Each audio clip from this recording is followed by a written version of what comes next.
sih kalian merasa nggak nyaman atau merasa nggak aman ketika bergabung dengan beberapa kelompok yang ada di sekolah? Atau mungkin kalian ingin cari tahu mengenai cara bergaul yang sehat? Nah, yuk kita sama-sama cari tahu. Sebelumnya, perkenalkan, nama aku Ainun Zahraini Warudi. Di sebelah kiri aku, Kumaira Bayau. Dan di sebelah kanan aku, Cucu Maira. Nah, kami bertiga akan melakukan tugas wawancara mengenai pergaulan sehat. Yuk ikutin sama-sama. Assalamualaikum warahmatullahi wabarakatuh. Nah, teman-teman, sekarang kita juga udah dapat nih salah seorang siswa yang udah bersedia untuk diwawancara. Halo Kak, ini Kakak dengan nama siapa? Halo, dengan Kakak Habib. Nah, kali ini aku mau wawancara Kakak ini terkait pergaulan Kakak. Udah kesiap belum? Apa yang Bagi Kakak bergaul secara sehat di remaja itu adalah dengan bergaul dengan teman-teman yang baik dari keluarga dan ya masyarakat dengan lingkungan yang baik dan positif. Ya baik Kak. Nah, pertanyaan selanjutnya, bagaimana mendukung? Remaja dapat mendapatkan jaringan yang baik dan positif dengan cara mencari teman atau organisasi yang seminat dan senilai yang positif sehingga dia dapat jaringan yang baik dan positif. Terima kasih Kak.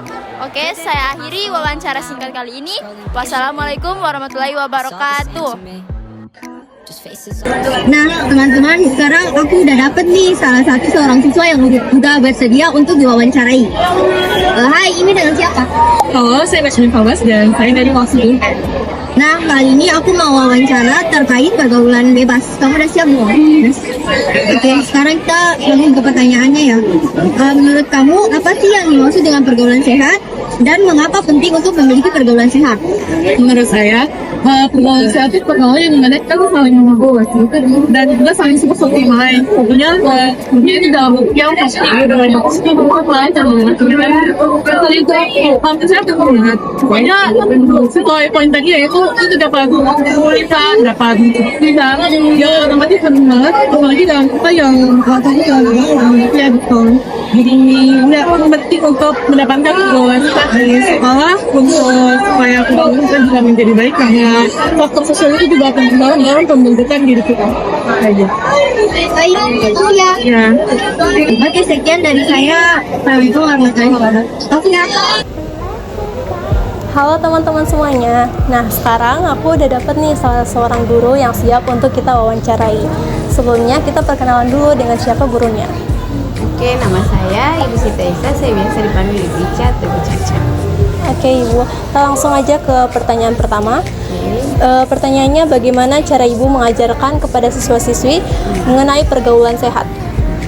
Pergaulan yang sehat ya, oke. Jadi pertama, kalau saya sebagai seorang guru, itu saya mengajarkan siswa yang pertama paling penting adalah satu, kita harus bisa menjaga diri kita. Itu yang paling penting. Kenapa saya katakan harus menjaga diri? Karena kalau kita sudah respect sama diri sendiri, itu berarti kita sudah membatasi atau memberi batasan kepada orang lain untuk bisa bergaul dengan kita. Logikanya kan seperti itu kan.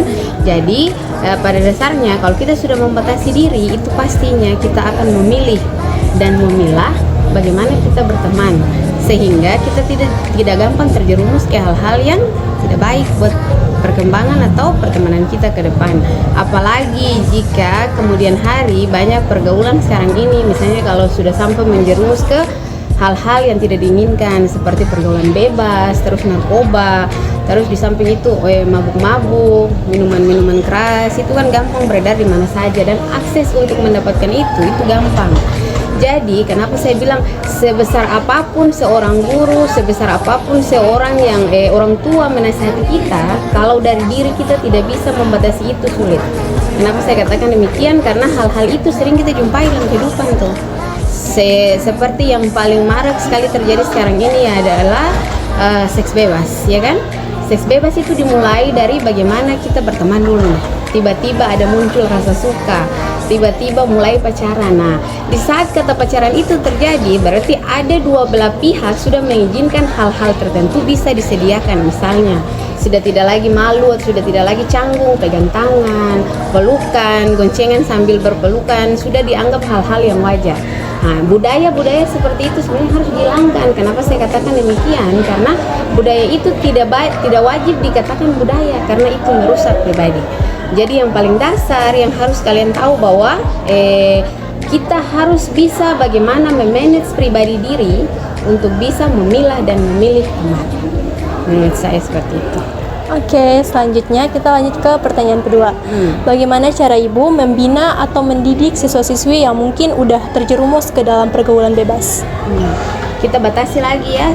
Yang dimaksud di sini adalah pergaulan bebas. Misalnya siswa tersebut dia sudah memakai narkoba, bagainya itu contoh. Atau yang paling sederhana sekali, dia biasa pakai lem. Biasa sekarang kan lagi marak tuh siswa-siswa itu kalau tidak bisa dapat minuman-minuman keras, mereka mulai meracik dengan bagaimana membuat satu ramuan untuk bisa yang penting agak sedikit puyeng begitu logikanya. Nah, yang lem itu yang paling sering marak sekarang terjadi tuh. Saya pribadi, saya kalau ketemu dengan siswa yang kayak begitu, salah satu pembinaan yang saya akan lakukan adalah bentuk pendekatan moral. Kenapa saya katakan demikian? Karena orang-orang seperti itu bukan harus dijauhi, saya. Orang-orang seperti itu kita harus dekat, kita harus buka ruang kepada mereka untuk mencari tahu kenapa sampai mereka melakukan hal-hal seperti itu. Kenapa saya katakan demikian? Karena setiap tindakan yang dilakukan pasti ada punya latar belakang. Latar belakang yang dimaksudkan itu adalah entah apapun itu yang dia alami, kita sebagai teman maupun guru, kita harus welcome ke dia.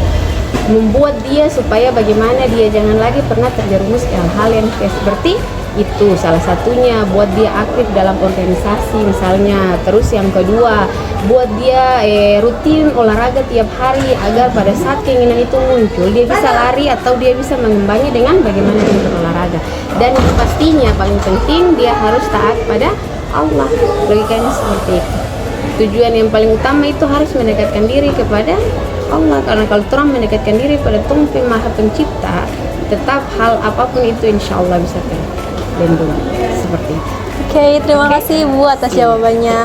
Nah, sekian dari wawancara hari ini. Semoga teman-teman semua bisa menambah manfaat dan juga wawasan mengenai pergaulan sehat. Oke, dadah.